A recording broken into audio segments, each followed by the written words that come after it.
if the players played against each other, the squad that we've got now, I would say is just as good, if not better. The thing that does worry me slightly about football is the social media angle. The Blue Peter badge, I think you'd struggle to find someone on the island that wouldn't recognise it. What's it like for you on an off day? Because I imagine, because you've got a young audience, you always need to bring that extra 10-20% to entertain and to communicate with them. Once I hear we're live, all of that disappears. Especially in the last year, I'm very thankful for my job because it gives me that escapism. They confront a lot of potentially sensitive topics to educate the young viewers, such as like Black Lives Matter. I know you did like a special on that quite recently, but do you think that balance of entertainment and education is exactly what makes Blue Peter so special? I think it's vital that we cover maybe those not so savoury aspects of the planet that we live on.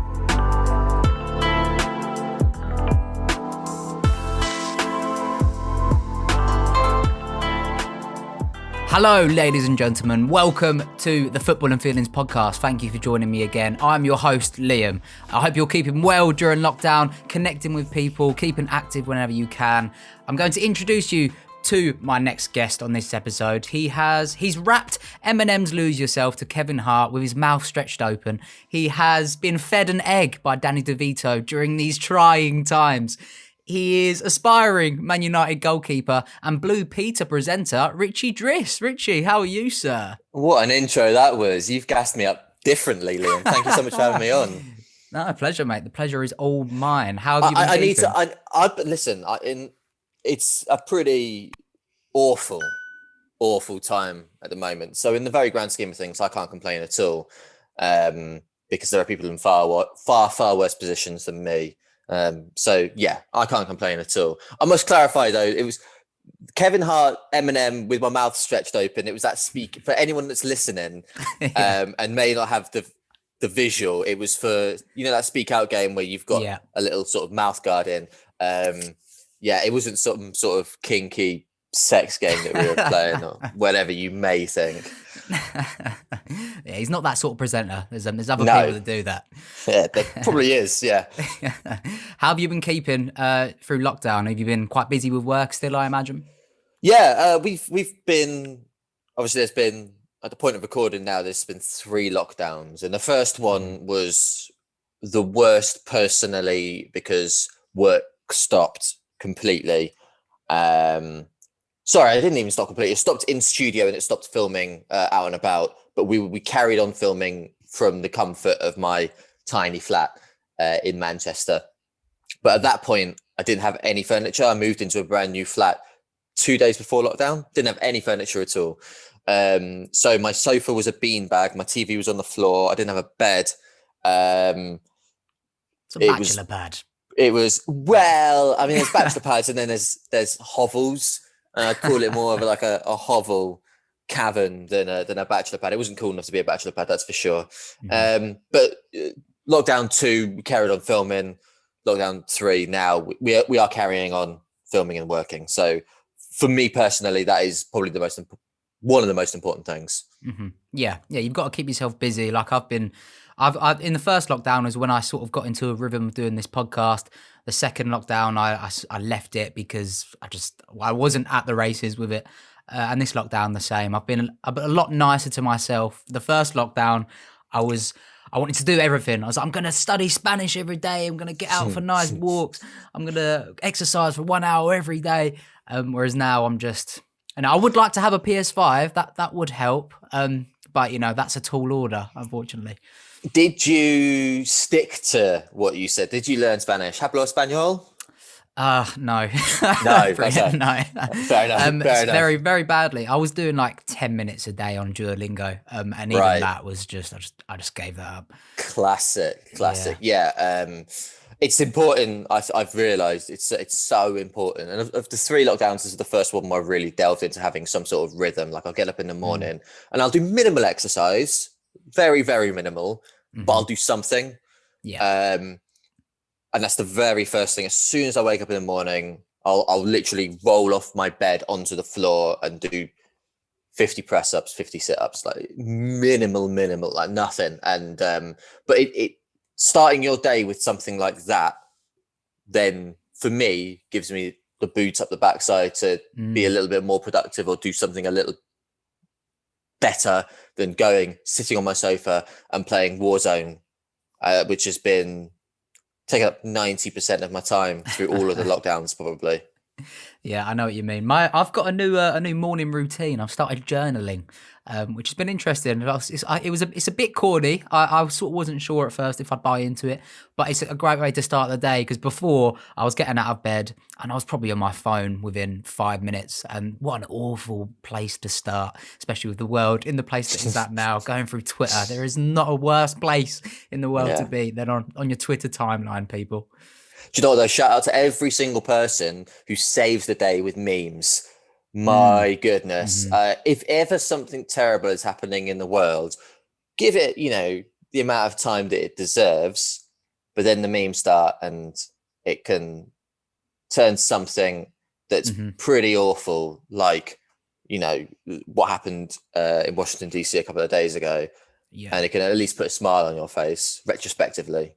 Somehow Twitter is its funniest when the world is at its worst, pretty much. Which is something that I love, because I'm the sort of person, if you don't laugh, you'll cry. Like, if something is getting so bad, then I'll just somehow start laughing, or at least that's what I try to do anyway. Anyway, let's dive into it. I want to start with a bit of football chat. As you're a Man U fan, right? How did this relationship with the club develop? Well, obviously, you can tell from my accent that I am a very credible Man United fan, being born near Watford. Really niche being a Man United fan from the southeast. I was born into a family, an immediate family that isn't into football. My mum and dad not into football at all, and so I sort of fell into football in the playground. And Man United were doing very well in the early 90s. And so I just sort of copied the other kids, started supporting Man United because the other kids did. And the first season I started supporting them, they lost the league to Blackburn Rovers. So 95. But I sort of stuck with them. My mum had already bought me a shirt, so I didn't want to turn around and say I don't support anyone else, because I was terrified of the fact that she bought me this shirt. And it just went from there. That and Peter Schmeichel. I can't truly remember the first time I ever watched a Man United match and saw Peter Schmeichel play, but he made me a Man United fan and a goalkeeper as well.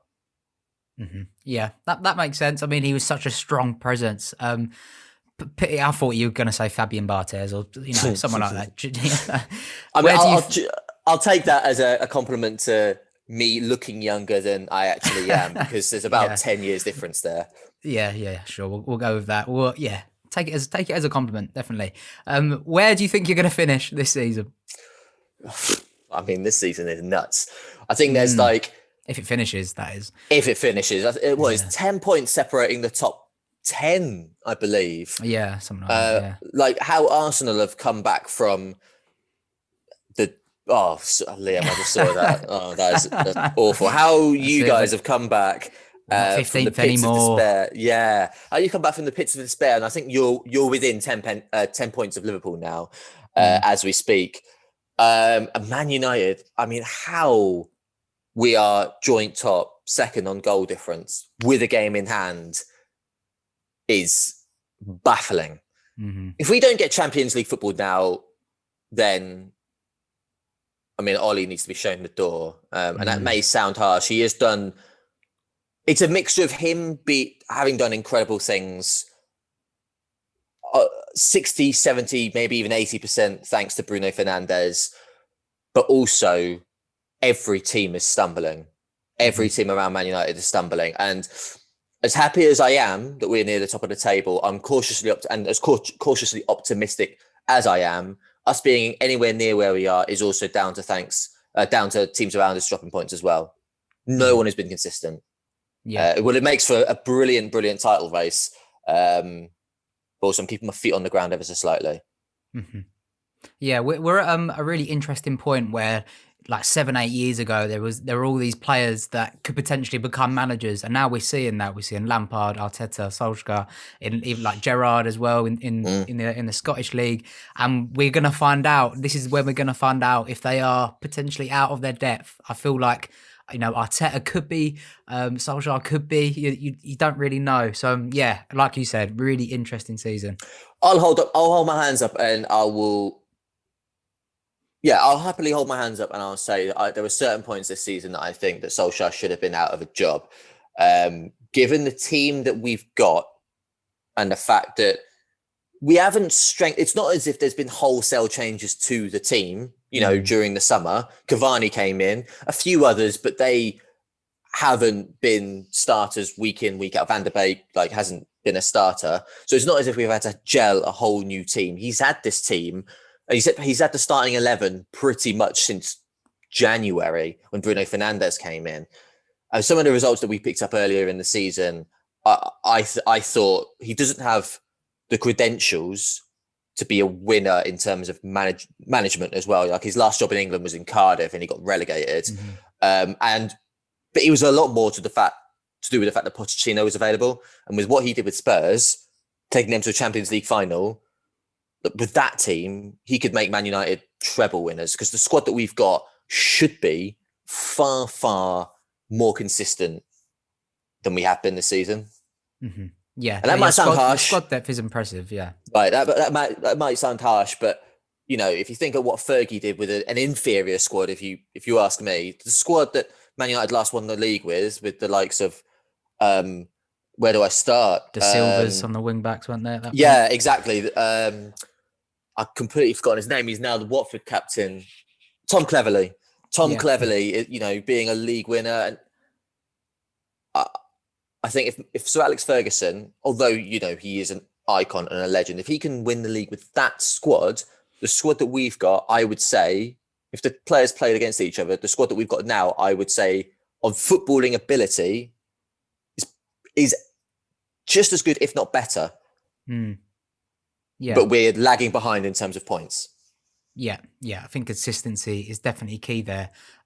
So you ended up playing in goal because of your love for Peter Schmeichel. How did that happen? Because I played in goal when I was in school, and the only reason I ended up doing that was because my first ever training session, the manager said, all right, stand here if you want to be a striker, here midfielders, here defenders, here goalkeepers, and everyone obviously went to striker. And I know a little 7-year-old Liam thought, I'm not going to get the game time here at this club unless I go in goal or at the back. So I just went in goal. But yeah, why did you go down that route? Fair play. 7-year-old Liam was ahead of the curve. Very smart. Fair play. Yeah. Spoke to my agent, and we spoke it out. Fair. My love for being in goal came from, it was my turn. If I remember correctly, when I first started kicking a little sponge football around the playground, I fancied myself as a bit of a right midfielder, or even attacking midfielder or striker or whatever. I say that 5-6-year-olds have real positional awareness. But it was probably what I sort of envisaged myself as. And then it was my turn to go in goal, and I realised that I'm much better at getting my face in the way of the ball than I am at kicking it, apparently.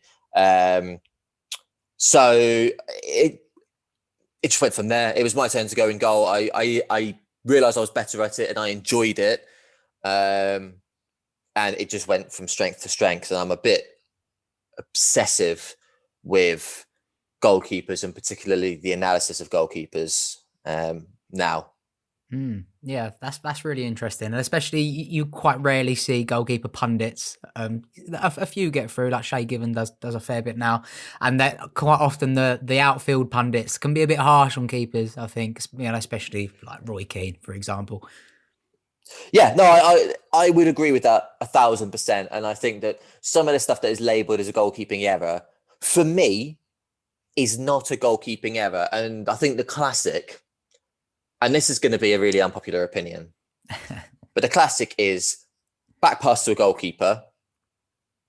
It hits a divot, goes over his foot, and goes in the net. I don't understand how the goalkeeper is to blame for a divot being in the ground. So you can't foresee that. You're concentrating on the game. You're concentrating on controlling the pass. Obviously, if the pitch is immaculate and there's no divot or anything like that, then of course it's a horrendous goalkeeping error. But if the ball bounces over the goalkeeper taking the goal kick, like, how is he supposed to account for that? Yeah. The conversation around wrong hand, I think, is just nonsense. The conversation, some of the stuff about near post, about whether you should catch or hold it, it's a lot of chat from people that have just never played the position. And yeah, I get it's their job, and yeah, I get that it's their point of view, but and I get that also their frame of reference would be play like Gary Neville, Roy Keane played with Peter Schmeichel, one of the greatest of all time. Graham Souness would have, he's watched enough goalkeepers in his time without ever having played there, and he's probably the biggest for the whole wrong hand thing. And also a lot of the pundits who are strikers, understandably, just aren't big on goalkeepers, Yeah. And fans aren't either. I understand that. People watch football for goals more often than not, and goalkeepers get in the way of that very literally. So look, I get it. Yeah. I think the thing with a goalkeeper, with the ball bouncing over a divot, I think if anything, that's on the outfield player for passing it back in the line of the goal between the sticks. I mean, put it either side, surely. Exactly. That's when I was playing. That's what I always told my defenders, my wing backs. If you're going to pass it to me, make sure it's wide of the goal, preferably on my right foot. And that was it. Yeah. Exactly. I know you've done a few like sport related presenting roles, but would football presenting, would that be something that you'd love to do one day, or would you rather sort of keep that as more of a hobby than going into work? Of course, I would absolutely love if BT Sport or Sky Sports, who are definitely watching and listening, if they came to me and said, "Here you go, have a slot on Super Sunday," or "Here you go, left, right, whatever it could be," I would never in a billion years turn it down. But I've got a huge amount of interests. I mean, football is, if you ask me what my number one passion was, football would be up there, but also I'd have a hard time trying to break it down because I love my film. I love my gaming. I love my music as well. And I think I want to spend as much time across as many of them as possible. Yeah, that's the answer. Yeah. The thing that does worry me slightly about football is the social media angle and just how people could talk to each other about. I mean, it's, as I say, it's my joint number one passion. But when people get to the level they get to with some of the online stuff, I'm like, my days, chill out. Like, just take a look at yourself in the mirror and then come back and try and let's talk to each other like people instead of, the way that people do speak to each other. So I would never let that put me off, though, at the end of the day. Yeah. That's good. That's good to know. But it's at least made me think about it. Yeah, I think that's not a surprise, really. Football Twitter is cutthroat. I'm interested to hear your journey to becoming a presenter, sort of as a matter of interest in myself, because I wish that I went into like student radio or student TV when I had the chance. And I know that's how a lot of people start, or like with hospital radio and stuff like that. I want to hear how you started, because I know you studied film and TV, right? I did. I studied drama in my first year and then dropped it because it was too time consuming and I was too busy playing football and doing the social stuff that happens with the university. I wouldn't have been able to have continued that into second and third year, also doing film and television, and have it not completely consume my life. I did treat university. The biggest thing that I learned from you, I think I made the right choice in the end, because the biggest thing that I learned from university is I just grew up. I rented a house for the first time with my mates and all that kind of thing, and it was time away from home. So that's the thing that I take away most from my university life. So not letting my degree completely consume my life was the very, very biggest thing. But I got into the job that I got into now by giving you the sort of abridged version, because it's a long story. I didn't get my first paid job in the media industry until I was 27. but I created my own lane. Basically, I did a bit of radio. I did like 3 years of radio. I demoed at Capital. I got into like final round of interviews at One Extra. Wasn't lucky then, but then I saw a lane, much like what you've done with this podcast. I saw a lane. I thought of an idea. I saw that there was an open goal, for want of a better phrase, and I exploited it. I didn't exploit it. I did it. Exploited, such a weird word to use, but yeah, I took advantage of the fact that there was this idea in my head, and there was this gap in the market for it, and I co-funded, produced, presented, directed, created a series that went on the website Grime Daily, called Games, Gadgets and Rhymes, and it's basically where me and my everything, Mr. Midas, shout out to him, we invited grime artists and rappers and just people in that sort of scene onto the show to play 3 computer games head to head to each other, and then we reviewed a game each episode as well. So I took that idea, and then I saw that a website called joe.co.uk were hiring presenters, and I took the idea to them and said, look what I've done, look what I can do off my own back with my, all of my own money. And obviously while I did this, I was doing the bar work, the sampling and brand ambassadoring work, handing out free samples, trying to get people to sign up to the gym, working in bars. I did all that. And yeah, joe.co.uk were good enough to hand me my chance, and then just went from there. And the amount of incredible, truly incredible stuff that I got to do while at Joe meant that I was able to put a show reel together. And then I don't have a YouTube presence in any way. YouTubing isn't really my thing. But I put a show reel together with the help of a friend. And out of the 100 views it got, 90 of them are probably my mum. And one of them happened to be a producer at the BBC who invited me to a screen test. So after 3 screen tests later, here I am. Very fortunate indeed. Class, unreal. That's really nice to hear how you sort of carved that way for yourself. It's very strange that we often accept like the premise of unpaid work in those creative roles, but in other lines of work, I don't know, like hospitality, for example, it's a complete rarity, and you would be taking the piss really if you was offering it. Yeah, I agree with that, and I think that morally I'd say it's ambiguous, because if you want to do this, if you want to get into this line of work and you want to do this job, I think there needs to be, how do I explain this? It's a job that everyone wants to do, but people, I don't know what percentage of people get to a level where they're television presenters or radio presenters. I don't know what that percentage is. But if it was paid, there would be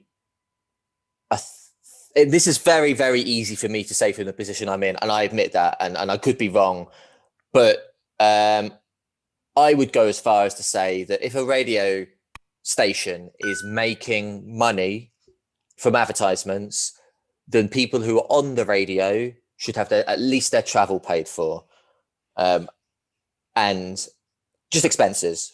For me, in my opinion, I think it's I'm so lucky with what I do. I'm so lucky to earn money doing something that I love to do, that those days when I was doing it for free, I didn't mind. The thing that I minded was the fact that I had to pay £90 a week to get myself to the radio station, and it was a 2.5 hour journey just there.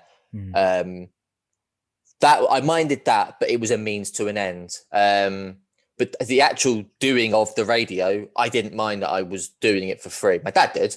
I didn't at all, because I knew it was a means to an end. I didn't know, but I had faith that it was a means to an end. Yeah, that was a very convoluted answer. I know what you mean. But you said that you're lucky to be in the position you are now, but it doesn't sound like that. It sounds like you created your own luck. I mean, because that's just how the world works. As soon as you start trying to do these good things, other good things will attract to you. So you shouldn't play that down. That's what I'm saying. Thank you. So I've finally thought of it. This is how this is how I'll put it. If you're motivated by the money aspect, then you shouldn't be in the industry. The fact that you in this industry get to do and speak to incredible people who have a genuine passion for what they do, whether you're interviewing Kevin Hart or Denzel Washington or Ashley Young or whoever, they have an incredible passion for what they do. If your motivation for being in this industry is money, then you don't have the motivation, for me, the correct motivation and passion to be in a position to interview these people who are also very, very passionate about what they do. Does that make sense? Yeah, I know what you mean. Yeah, like I've found, even doing this podcast, if I'm not present and I'm not interested in the person, it makes for a really bad episode. Yeah, exactly. Luckily, that hasn't really happened, but that would definitely be the case. Exactly. I've been sat opposite people that in interview situations, and they don't want to be there, and they give me nothing, and it's awful, and it's turgid, and it's and I can't believe what I'm saying, especially some of the names I've got to interview, but I know that they don't want to be there. And I know that the best part of my job, being able to be sat in a room with them, is probably the worst part of their job. And I understand that.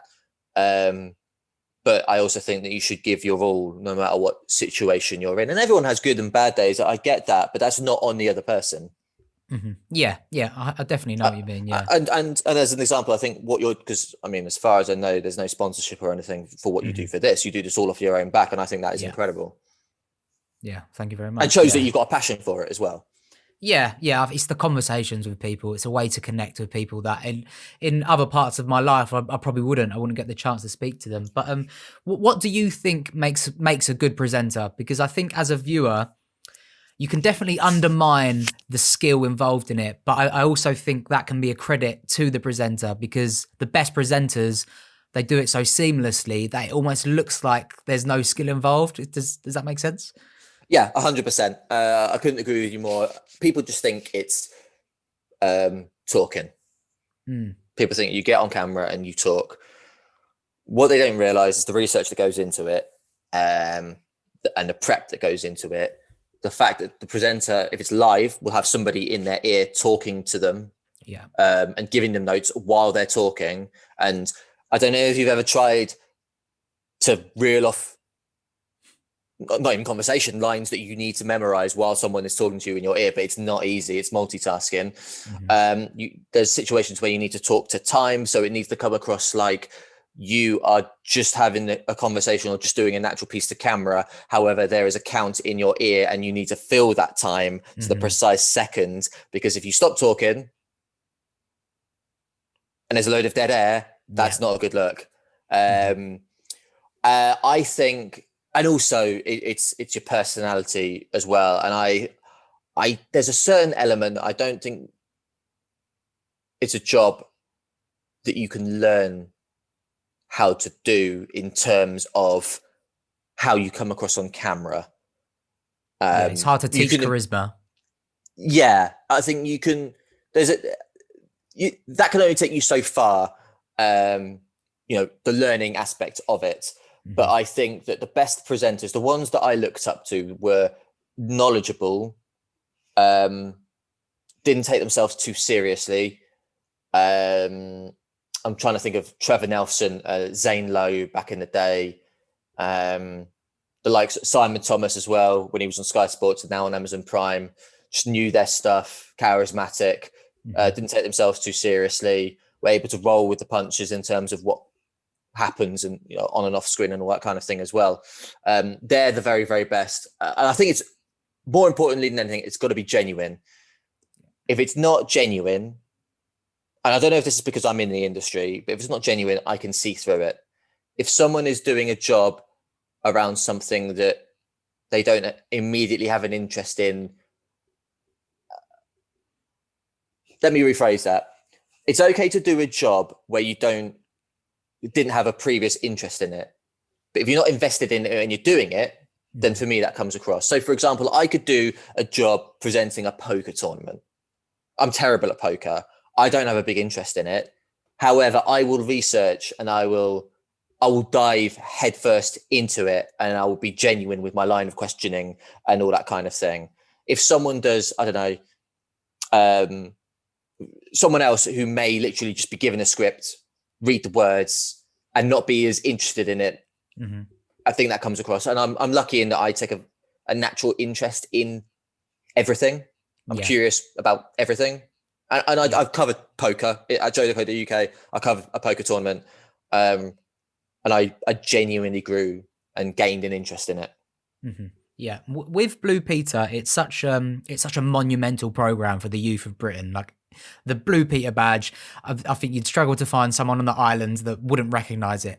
But because of the size of that program, do you feel a weight on your shoulders? Do you feel that pressure, or are you more focused on sort of the pride of that job that you're in? I did. I certainly did feel the pressure. I had horrific imposter syndrome when I first started, because I got no right, or I had no right to be co-presenter of the longest running children's TV program in the world. And even saying that now, I got a lump in my throat because it's mad to me. So the imposter syndrome was crazy. The presenter because I was a replacement presenter. So Radzi left, I replaced him, and I watched obviously all of the shows leading up to when he left. And before that, when I was researching, and he was obviously very, very popular with the audience, with the staff, with Lindsay, the co-presenter. So I thought they were very, very big shoes to fill. And yeah, the imposter syndrome was mad. But it's mindset. And now, for me then, it was about getting over the initial hurdles of firsts. So the first live show, the first live baking that I did, where you got to make or bake something, the first one of those, the first Christmas show where it's huge and there's 300 kids in a studio and it's massive. It's always the biggest show of the year. So for me, it was about getting over those firsts. The first show I did without Lindsay as well. But it's a show that you have to enjoy. Sounds like a bit of a oxymoron. You have to enjoy something. You know, you either do or you don't. But it's imperative that you do enjoy it, because at the end of the day, it's not the news. I don't have to get every single line correct. And kids love when stuff goes wrong as well. Yeah. And I, for example, I will, there's the Blue Peter dog, classic. And I probably 90% of the time hold the Blue Peter dog because I think I love him the most. I think I'm the most patient with him. And also, if he starts barking or whatever, I don't mind at all. I'll sometimes I sort of wind him up a little bit just to get the best out of him on camera. No, I don't, just if I've got a treat hidden in my hand or whatever, and I'll wind him up a little bit with it just to get the best out of him on camera, because a really immaculately behaved pet is no fun. Mm-hmm. Yeah, I imagine that can alleviate some of the pressure as well, breaks the tension in the room. Yeah, precisely that. Mm-hmm. One more good thing, which I've realized I've done a lot of to be a good presenter, is you've got to be able to talk. And I am, my God, I'm going for it. Has there been like a standout moment so far on your Blue Peter journey, or one moment that you think of instantly? There's been a couple, and it's difficult to pick. It's difficult to pick just one. We had Gareth Southgate on the show. Recently, when was right? it? Yeah, within the last month, maybe at the beginning of December, and having him in the studio, because it's one thing having the guests on. I was lucky enough this time last year chatting to Robert Downey Jr., but having him come into the studio was a big deal. It was the first time that in my professional career that I've had a guest from the outside that I love, respect, would love to talk to, come to me, if that makes sense. Usually, when I go and interview these people, I go to wherever they are. I go to the hotel, where they are, or go to the football pitch where they are, the training ground. This is the first time I had one come to me. So that's been a huge, huge moment. But also some of the challenges that I've done have been pretty nuts as well. And incredible in a different way. One challenge that I did, it made me throw up more than I've ever thrown up in my entire life. So that was memorable in a different way. Mm-hmm. A lot less gunge on TV these days, kids TV. Oh, listen, if you're a children's TV presenter and you haven't been gunged, then you're not a children's TV presenter. There's certain boxes that you've got to tick before, for me, you're a qualified children's TV presenter. And they're making an absolute clown out of yourself and not caring, being gunged, And there was obviously working with children as well. They're three of the things. And I've been gunged more than once. There's been times doing this podcast that I've not really been at the races, and I've struggled to be as in the zone as I normally am. But for you, what's it like for you on an off day? Because I imagine, because you've got a young audience, you always need to bring that extra 10-20% to entertain and to communicate with them. So what's that like for you? I've certainly had my days where, as much as I love, and believe me, I love my job, being in studio, there have been days where it's been tough. I've not been in the right place mentally. And it's a case of allowing myself to feel whatever it is I'm feeling, and taking myself off to a place where I can just get in the zone, do a bit of a breathing exercise, get in the zone. And also, at the end of the day, it is so much fun that when I hear "We're now live" in my ear, I just sort of go into a mode. It's all very genuine, I'm still myself, but I just I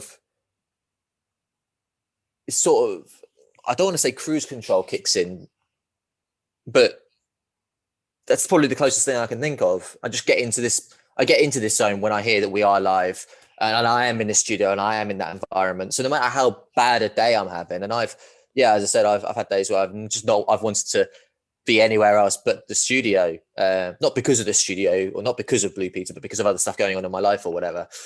I just wanted to be at home, But once I hear we're live, all of that disappears. And also, especially in the last year, I'm very, very thankful for my job, because it gives me that escapism in a way from what is going on, and what's maybe some stuff has gone on. It allows me that escapism for, most of the day when I'm able to concentrate. Yeah. I suppose it's a bit like how footballers will always say, if you're not in the zone and just enjoying it on the pitch, then you'll overthink every little thing. Like if you misplace a pass, then all you're thinking about for the next 5 minutes, I should have played that pass better. But then if you're in that, I know what you mean. It's almost like a certain part of your brain that you can't hack into on demand, but eventually it just happens. Does that make sense? Perfectly. Yeah. I guess it's just the environment that you're in as well. The football analogy is a very, very good one, especially if you make a mistake as a goalkeeper. I dwelled and dwelled and dwelled. But then, if you dwell for too long, then you're not concentrating. And I would dwell to the point where I then had to do something else, and then I'd snap out of it, and I'd be back in the zone, just trying to make the next catch, punch, pass, whatever it could be. Do you care about what people think in terms of your work? Because you come across as very confident and naturally charismatic, but I'm sure that isn't just maybe completely natural. Like you probably worked up towards that. I care 1,000% about what I do and how I do it. However, there's a point where I know that certain things are out of my hands, and it's difficult to impose myself on that. For example, if there is an item that isn't, say, as... I'll give you an example. If I'm doing an item on driving a car that is then powered by animated intelligence as well, and I'm racing against myself, which I've done, naturally, I'm going to gravitate a lot more towards that than I am an item on plants. I'm looking around my flat, I see a plant. I will judge them both the same. In fact, no, that's probably a bad example. I will probably only judge myself and care myself when it comes to stuff in my control. Yeah. Well, I will 1,000% always put the same effort in to whether I'm talking about plants or talking about cars or talking about football or talking about film. But if there are things that happen that are out of my control, then at that point, then I'm like, right, well, if I can't control that, if I can't control that the sound wasn't rolling or recording on that or, you know, that was a really, really good take for me, but someone forgot their line, then it is what it is. You know, there's no point in dwelling or analyzing it. I guess it depends. It does depend as well. I care more about stuff that, it's going to sound really obvious, but I care more about stuff that I care more about. For example, the Gareth Southgate interview, I felt the pressure a lot more. That's what I should be saying. You're going to have a job editing this down, that's for sure. But yeah, the Gareth Southgate interview, the pressure was on for me because I wanted to nail that. I wanted to do it the justice it deserved to have Gareth Southgate in the show. Whereas with a plant, I'm a lot more relaxed about it. So I might be better because I'm more relaxed. Yeah. Yeah, that makes sense. You're naturally going to put more pressure on the situation that you're maybe more proud of in the long run, because like, you know, like pressure and anxiety that we put on ourselves, our brain can't keep up with that, and you know, you just go into threat mode pretty much, and then you're unable to work to the best of your ability. I'll give you an example. I've felt pressure and work anxiety 1,000 billion trillion % as I've gotten older than when I was in my early 20s, because I care about the job I'm in now. I didn't care about handing out samples of coffee. I cared about the radio. I did. But at the end of the day, I knew that it was where I was learning. And I knew that if I made a mistake there, it wasn't the end of the world, and I didn't have the audience that I have now. So I care a lot more now, and I feel the anxiety and the pressure a lot more now because I care that much more about the job. Yeah, but that's a good thing though. You obviously want to do well for yourself. One thing that I really admire about Blue Peter now, I don't remember if this was the case when I was young. It probably was, and I just don't remember. But they confront a lot of potentially sensitive topics to educate the young viewers, such as like Black Lives Matter. I know you did like a special on that quite recently. But do you think that balance of entertainment and education is exactly what makes Blue Peter so special? I think it's vital. I think it's absolutely vital. Because at the end of the day, I think the kids aren't stupid is the wrong word. They're definitely not stupid, but I think they're a lot more wise to the world than, especially when I grew up, probably. I think I was sort of in a bubble of football, friends, games, and films and all this kind of thing. Whereas now with social media, especially with how, you know, when I was a kid, my dad would tune in on the hour every hour to watch the news. Now parents are on their phones potentially constantly, you know, uncovering the news or discovering the news as it happens. And I think it's vital that we cover, within reason, maybe those not so savory aspects of the planet that we live on. And the Black Lives Matter speech that we did was something that was pushed by myself that we had to cover, because it's our duty. And the thing that is very, very fresh and very, very new to me that I've never had before in my life until I started Blue Peter is that I am a role model. And it is really surreal for me to say that, but it's a fact that I have to sort of deal with. And that makes it sound like I don't want to be a role model. It's not that. It's just the pressure that comes with being a role model is pretty big. Yeah. Do you get approached quite often if you're out and about? I've been approached, not that often. It's not as if, you know, I need to wear sunglasses, a cap, and I mean, I need to wear a mask everywhere I go, obviously, but you know, it's not as if I need to disguise myself or anything like that.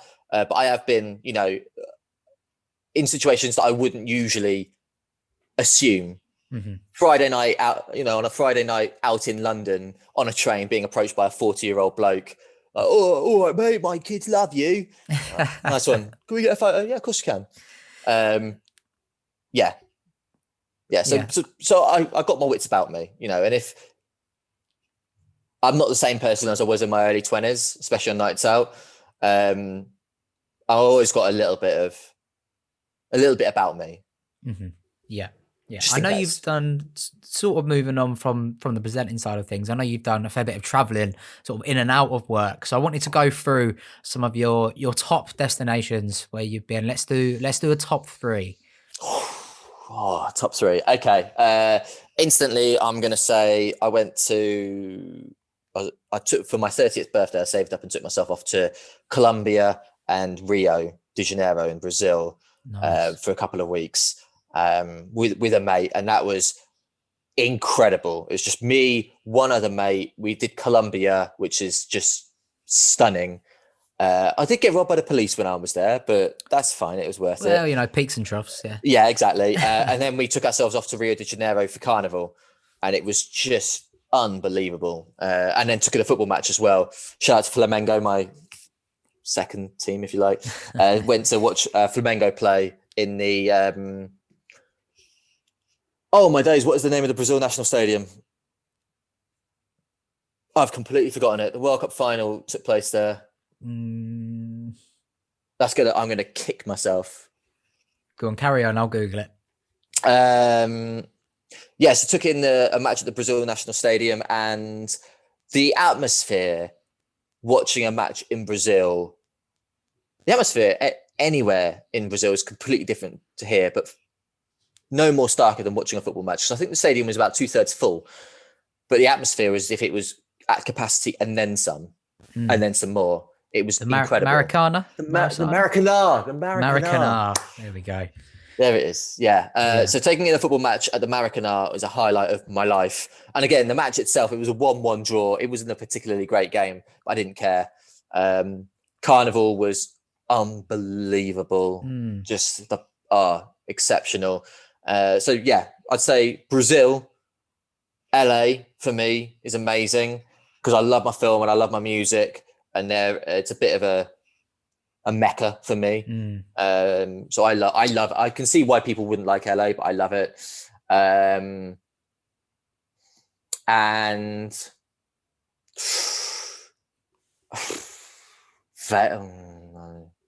I guess the trip that I did, I drove, it's not a place as such, it's just a trip that I did where I drove from San Francisco. I went to San Francisco to go to the home of Pixar and interview some people at Pixar, and that was unbelievable. But then I drove from San Francisco down to LA. That trip, the trip with Colombia and Brazil, and these aren't destinations as such. I guess they're more trips. They are they're the top two, far and away. And I guess the third would be Thailand because I learned how to scuba dive, and it was pretty amazing. Yeah, that's one thing that I can't wait to do more of now traveling. I think last year made me miss that adventure a lot more probably than I thought I did. Like that lack of ability to learn about these new cultures and discovering new places that typically just aren't on your radar. Like you just don't come across them in your day to day, right? It's amazing that I won't necessarily research a place before I go. Number 3, Mexico. Anyway, I won't necessarily research a place in depth before I go. I like to discover stuff when I get there. Yeah. But it's so eye-opening to me. Just, for example, a night out in Brazil and how they party and the lack of inhibitions compared to here, where the UK, where everyone needs to get drunk before they even get anywhere near the dance floor, and the atmosphere of football match in comparison. You know, some might think the Brazilians' passion for their football team is a little bit too much. I saw someone kick a chair off the hinges when their team conceded a goal. But when they score a goal, my God, it's incredible. There is nothing. I want to do more traveling. That's for sure. And it was something that I wish I'd done 10 years ago, but I couldn't afford it. And traveling is something that I will do every single year until I die. That's for sure. We're going to sort of round this off with some long ball questions, and that sort of travel talk actually leads nicely into this first question. I want to hear your ideal day post-pandemic. So forget about logistics, forget there are any restrictions. You can plan this day from morning to evening. Oh my days, just one day. Just one day. So does that have to be in this country? No. You can zap from place to place if you wanted to. I would go I zapped to teleport. I don't even need to spend the time flying. You can teleport, mate. You can teleport. Fine. Wonderful. On this podcast, anything's possible. Oh, that's what I'm talking about. I wish I could live in the world of this podcast. I would do, first things first, I would do like a little champagne breakfast with my mum. Have some really good food and a drink with her out and about. And then I'd zap to this little restaurant that me and my dad always go to, little Arabic place. We always go to there in St Albans. I'd zap there and have a little more food with him. And then I'd round up my mates and we'd zap to Vegas. Nice. And just take it from there. Nice. That would be it. Sorry, I feel like I've really raised the bar now, and if anything else you do is just not gonna be able to compete. Big time. But I mean, that's in an ideal world. But when we came out of that first lockdown, me and my girlfriend, we went out for food and drink, and we ate food. We had a really amazing burger, and then I had a pint, she had a cocktail, and then we were like, should we go home now? And we were like, yeah. That was it. Went home and that was it. But that's the ideal plan anyway. Lovely stuff. What about your dream presenting job?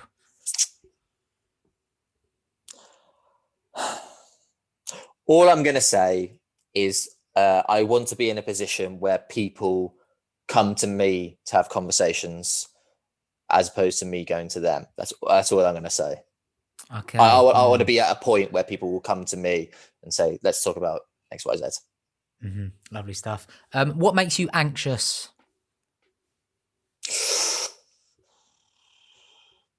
What makes me anxious? The perception of me, a little bit. If someone, if I say or do something that is, puts me across in the manner that I don't want to be perceived in, that's one thing. Twitter's a big one for that. I could send out a tweet about anything, and if someone says, tweets back saying what, or are you sure, or it could be about anything, then I'll probably delete the tweet. To be honest, I'll probably just be like delete, even though I know what I mean, and if I explain it, I'm sure they come around. But that's probably the thing that makes me most anxious. Yeah, I think that's natural. Humans, we need the approval of other humans. That's how we've literally survived for millions of years. It's a lot more. I'm just not a confrontational person. Yeah, that's fair enough. Yeah. For me, it's a lot more of that. The approval of people, I don't tend to seek. It's a lot more sort of the other end of that. I'm not as bothered about quote unquote the approval as I am about just not being seen to be an absolute idiot. Yeah, I get you 100%.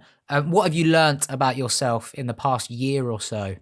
It's been a tricky one. The biggest thing that I have easily learnt in the last year, so this is the easiest question that you've asked me, is that I compartmentalize everything in terms of, I spent the day yesterday in my running gear. Did I go running? No. Did I exercise? No. But I thought I would if I put my running gear on as soon as I got out of the shower. I hate filming at home. Working at home is a needs must, producing some stuff. Sometimes I need to do that. That's fine. But if I'm filming, I don't want to be at home. If I'm exercising, I don't want to be at home. Being here at my home is where I relax. I do whatever it is I want to do to make me happy, chilled, and zen. So yeah, that's the biggest thing I've learned about myself. And the last question of today, Richie, is what about yourself are you most proud of? I have not compromised my integrity to get to where I am, and I will, touch wood, not compromise my integrity, not to a great deal to get to where I want to go. There's a lot of, and more power to them. It's just not for me. There's a lot of people that will take the shortcut, do the reality TV show or whatever it is, because that's not something I'm interested in. And because taking a selfie every day for Instagram it's not something I'm interested in, or whatever it could be. It's not something I'm interested in. It's not something I care about. I won't do it. I do the job that I do for the love of the job and discovery, rather than, I don't know, money or social media numbers. I mean, I'm a television presenter with 5,000, 6,000 Instagram followers. That's nothing. But I'm not bothered. That's not something that I care about. I want my following, and so far it is, but I want my following to be off the back of the work that I do, rather than taking a selfie a day. But as I said, more power to you if that's your thing, and fair play. It's just not for me. That's really good to hear. It's good that you know that about yourself, because eventually you'll be, if you end up not with a job in the future, let's say you're retiring, you've still got that integrity. So that'll be a really nice, soothing thought for you to live with. Yeah, it's and to some people it's not important, and I sort of, it's a bit of I guess it's a sort of contradiction of mine, because I wish I didn't care about it as much as I do, because I think it would allow me to live a lot more free in a way. Yeah. But it's just not, that need for attention isn't me at all. And there are a lot of aspects of my life that I will keep a secret, whether I'm, the fact that I mentioned I'm in a relationship, I would never put that on social media. I just told you, but I would never put it on social media, because I just don't need or want the attention in that way. But each to their own, I guess. Great. And also those people with 1 million followers, or that have done the reality TV, they're the ones, earning all of that. That's being able to do Instagram adverts. Very good point. Richie, thank you so much for joining me on the Football and Feelings podcast today. I hope you enjoyed it. Liam, thank you. Honestly, I've loved it. What you're doing is amazing, and more power to you, and well done. Fantastic. Thank you very much. And to the listener, thank you very much for joining me. Make sure you stay connected throughout this lockdown, please. And always, as always, in the description of this episode, there will be links to mental health charities, the Samaritans as well. So use them if you need to. Thank you very much for joining me. See you next time.